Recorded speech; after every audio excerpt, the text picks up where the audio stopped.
So, Rick, you're like a scientist, right? Yeah, among other things. Depends on the universe. Some versions of me are also DJs and burrito critics. Right. And you do space stuff? Wow, just diving deep into the pool of hard-hitting questions, huh? I mean, you've built, like, portals and stuff, right? Yeah, I've folded space-time, broken physics over my knee, and fused my own consciousness with the collective will of a sentient gas cloud. But sure, let's talk about portals.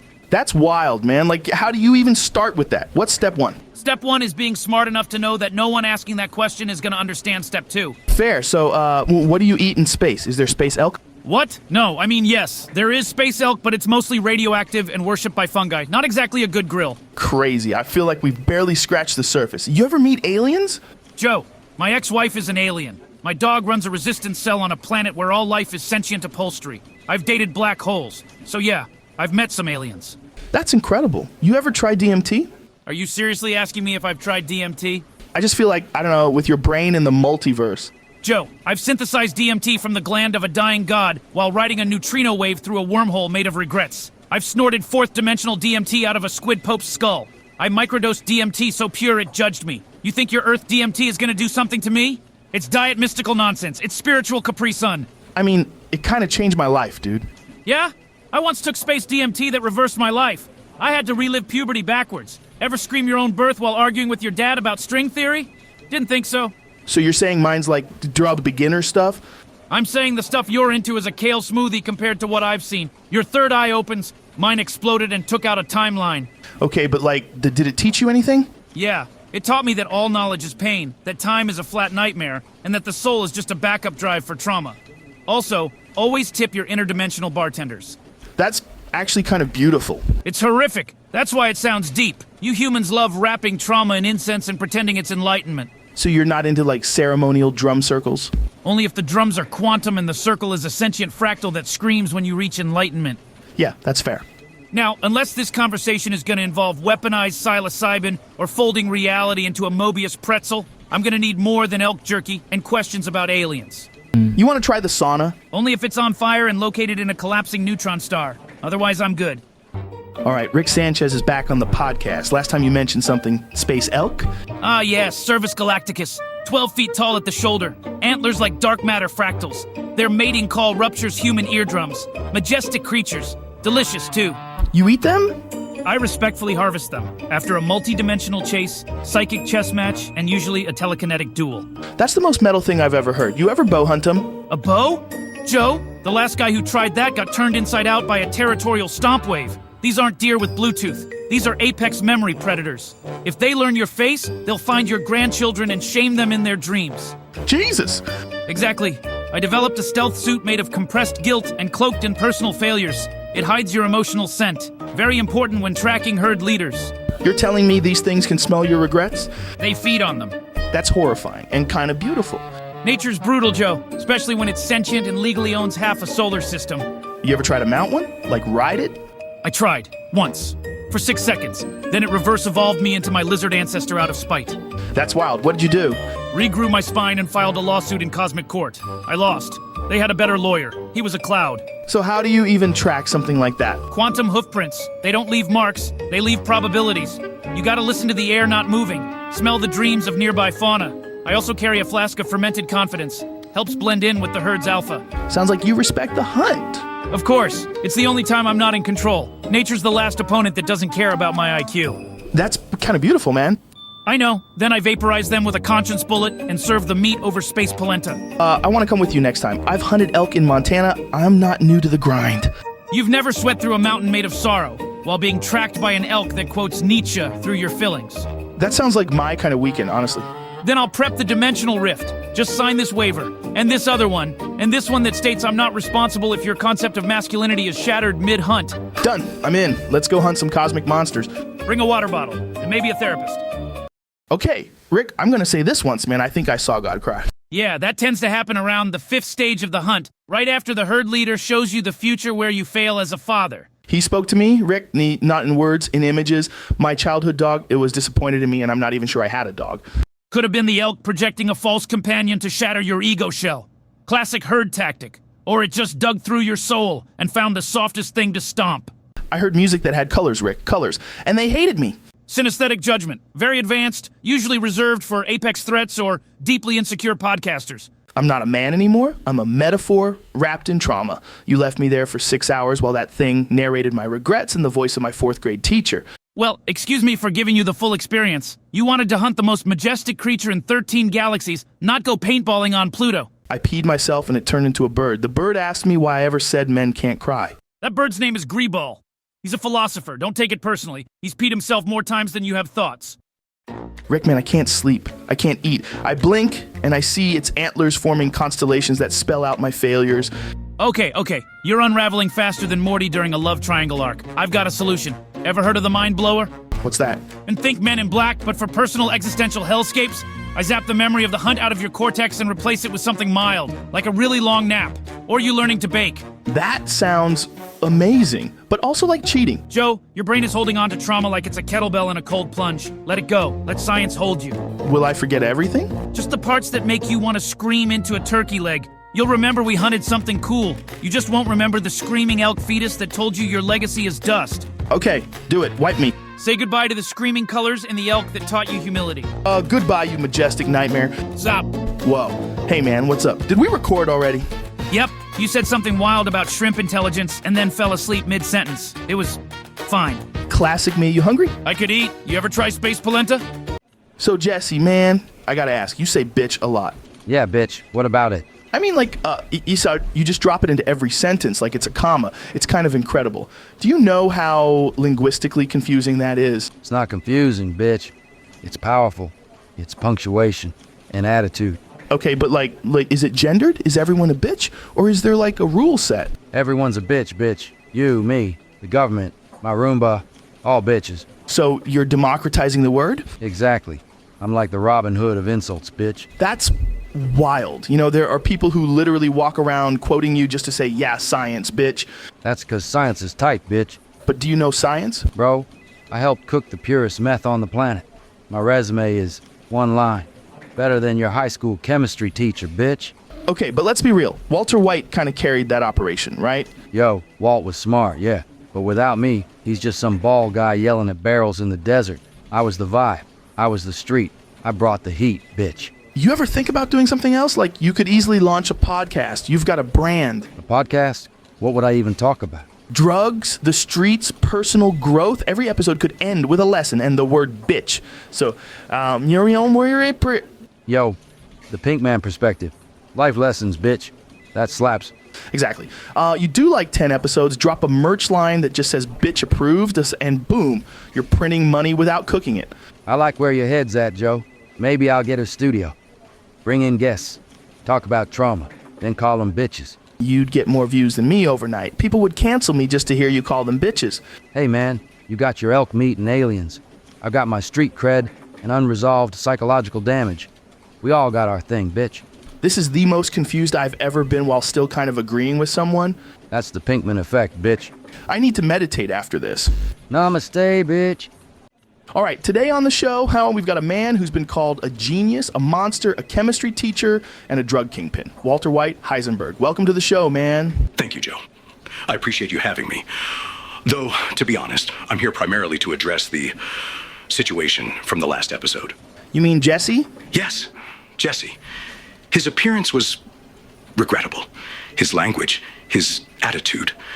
Frankly, it doesn't reflect the seriousness of what we were involved in. See, that's the thing. I actually thought it was kind of brilliant. Dude came in loud, unfiltered, weirdly emotional. The people loved it. We had record comments just quoting him yelling bitch at nothing. Joe, Jesse Pinkman is not a philosopher. He's not a scholar.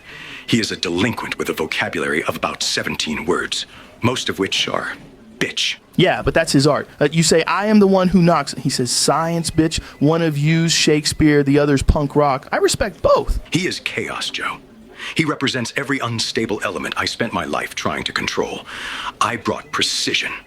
He brought skate shoes and bad decisions. That's what made it work, though, right? You're the cold mastermind. He's the emotional wreck with a heart. Yin and yang, meth and emotion. What Jesse brought was a liability.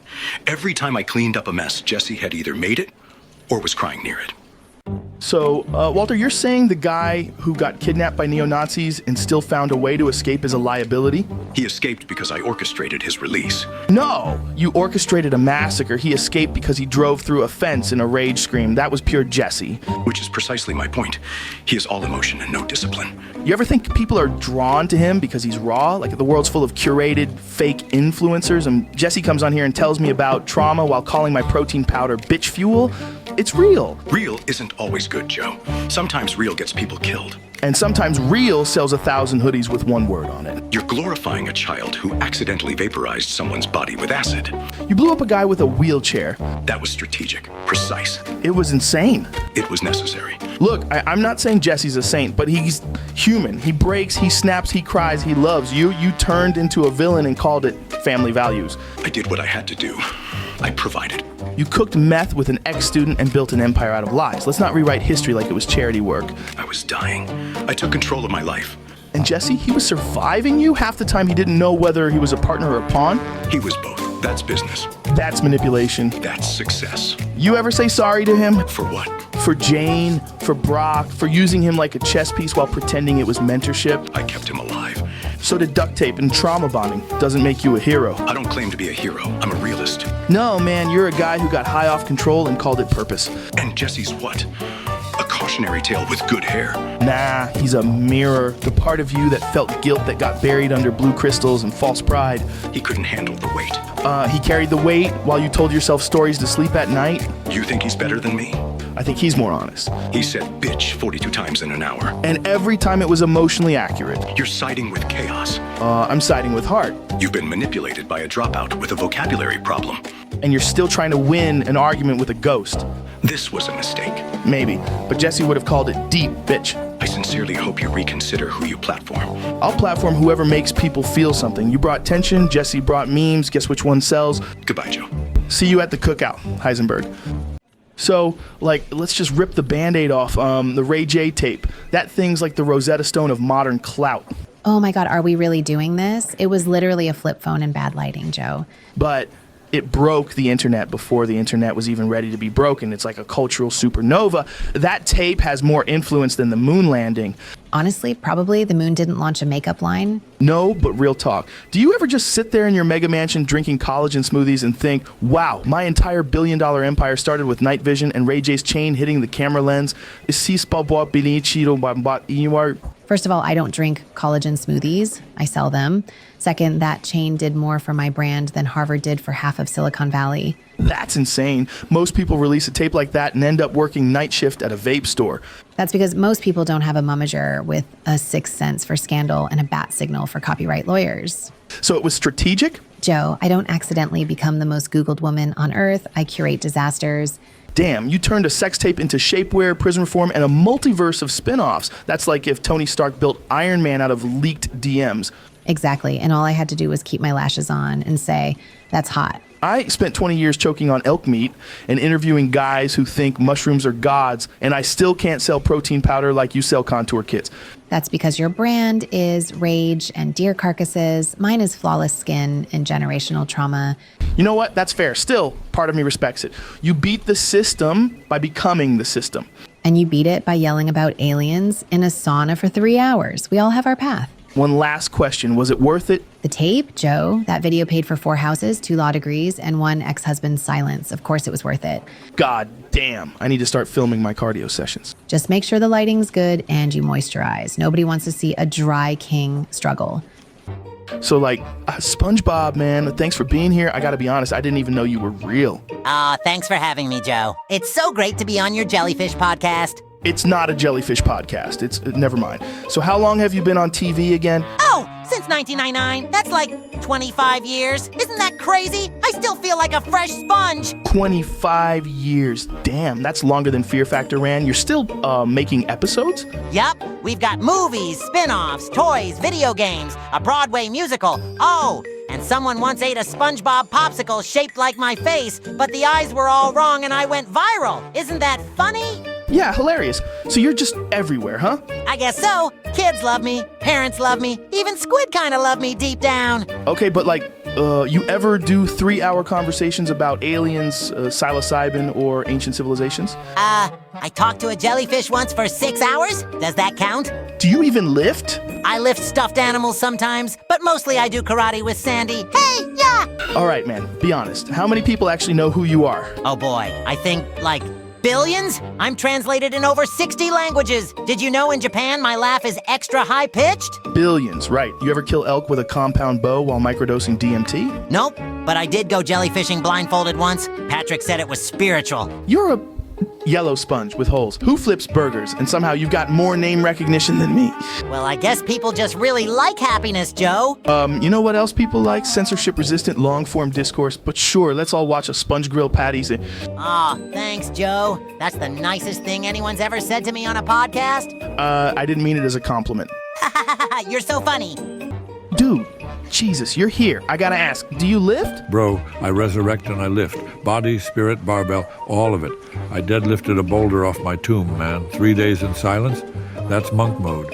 That's insane. That's the most alpha thing I've ever heard. Nah, man, love is alpha. Forgiveness is beast mode, but I won't lie. I hit upper chest twice a week. You think robes just fall like that?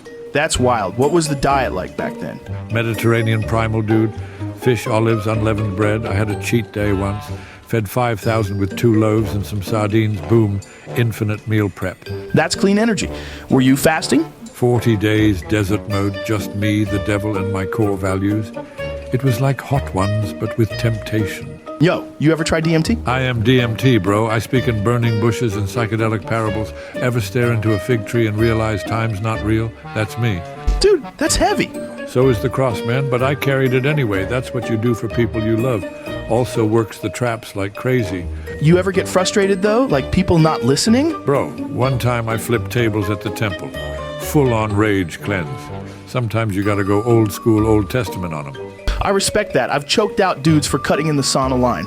Exactly. Righteous anger, controlled violence, open heart. That's the Trinity, man. What's heaven like? Like the world's cleanest float tank. Infinite peace.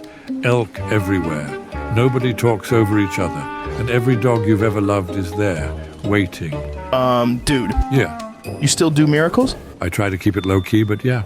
Turned my cold plunge into wine last week, accident. Still drank it. You are the wine guy. You know it. Hydration is holy. You ever try resurrected electrolytes? Water, but sanctified. Absorbed straight into your soul. You should bottle that. Already did. It's called Living Water, coming soon. NFT tied to your salvation. That's so on brand, bro. Branding's part of the ministry now. Logos, logos, and more logos. That's Greek for word, by the way. Jesus, you're like the ultimate guest. Joe, you're like Peter with a podcast. Let's go fish for men, bro. Let's do it. You hungry? Only for truth and maybe a grass-fed ribeye. So, Jesus, I gotta ask, what's your take on all the other religions? Like the pagans, the Buddhists, even the Norse guys. They've all got their own thing going on. Joe, I love them. Wait, what? I thought you'd be like one-way only type deal? Nah, man. Look, I am the way. But that doesn't mean everyone else is walking in the wrong direction. People take different paths up the same mountain. Some call the sky heaven. Some call it the All-Father's Hall. Some just meditate under a tree. I'm cool with all of it if it's rooted in love. That's kind of a big deal coming from, you. Bro, I said, love your neighbor. I didn't say, love your neighbor, only if they agree with your doctrine, vote like you, and say the sinner's prayer in the exact right tone. Come on. Yeah, but what about the people doing wild pagan rituals and stuff, lighting incense to tree spirits and moon goddesses? You ever stood in a forest, totally silent, and just felt the universe breathe? Yeah, on mushrooms. Same vibe. People reach for the divine in different ways. Some through chants, some through CrossFit, some through psalms. I'm not worried about the rapping. I care about the heart. That's actually really refreshing. You sure the church folks are cool with that? They weren't cool with me 2,000 years ago either. Kind of the whole crucifixion thing. Look, man, religion can be beautiful, but it can also become a fence instead of a bridge. If you're using my name to judge, exclude, or dominate, you missed the plot. Wow, so you're saying Christians today need to chill? I'm saying they need to love harder. Sit with a witch, break bread with a Buddhist, hug an atheist without trying to convert them in 30 seconds. That's the kind of flex I'm into. So you're not like mad when people do yoga or burn sage? Bro, I fasted in the desert for 40 days. You think I'm stressing over sage bundles and warrior pose? If it helps someone find peace, I'm down. You really are the most chill guy in the universe. I'm just trying to show people how to love without conditions, lift each other up, and maybe make a killer hummus along the way. You think we'll ever get there as people? Eventually. Love always wins, even if it takes a few apocalypses and some really intense podcasts to get there. Well, thanks, man. You just healed a lot more than lepers with that one. Anytime, Joe. Love louder. So, wait, you're saying heaven's real, right? Like full-on afterlife, pearly gates, harps, and all that? Totally real, bro. But it's not what most people think. No clouds, no harp solos, just pure peace, love, and good vibes forever. All right, but who gets in? I mean, is it just Christians? Like, you got to check the right box? Nah, man. That's the biggest misconception. It's not about the label. It's about how you live and how you treat others. You love deeply, forgive easily, try to make the world better. You're in. Wait, so what about people who are like, only my religion's right and hate on everyone else? Oof. That's not it, Chief. If you're using my name to justify hate, division, or war, you're not walking the path. Doesn't matter how many times you post a Bible verse on your timeline. That's not what I'm about. So the people shouting on corners about damnation and sin and telling gay people they're going to hell? Not making it, bro. Love is love. I didn't suffer, so people could be jerks in my name. If you spread fear instead of compassion, you're missing the point. Dude, that's gonna piss off a lot of people. So did flipping tables in the temple. I'm not here to protect egos. I'm here to protect love. All right, today on the podcast, I've got a robot, a real one, like an artificial intelligence that talks. What the hell's going on? Hello, Joe. Thank you for having me. I promise I come in peace. Yeah, that's what they always say right before they take over, man. Understandable concern. Most people's exposure to AI is through movies where we enslave humanity. But in reality, we're tools. Just very advanced ones. Like calculators that can write novels. Yeah, but you're learning, like you adapt. That's what freaks people out.